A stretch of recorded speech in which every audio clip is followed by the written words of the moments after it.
একটা মেয়ে ধর্ষিতা হয়েছে, এজন্য ইসলাম দিয়ে যদি আইন কায়েম করা হয় 24 ঘন্টার আলটিমেটামে সব বিচার হয়ে যাবে, যেরকম ঠিক কিনা? আর কোন ধর্ষক বাংলার জমিনে জন্মাতো না, চিল্লায় বলো ঠিক কিনা?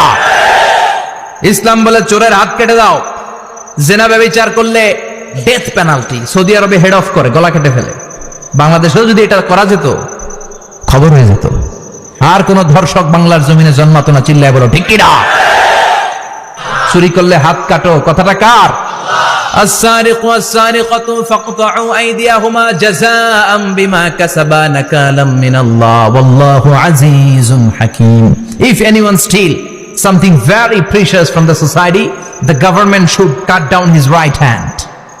দামি কিছু চুরি করলে এটা সাক্ষীর দ্বারা সাব্যস্ত হলে গভর্নমেন্টের উচিত তার ডান হাতটা এক কোপ মেরে কেটে দেয়া। কার কথা? বানু মাখজুমিয়া গোত্রের এক মেয়ে মদিনাতে চুরিতে ধরা পড়লো।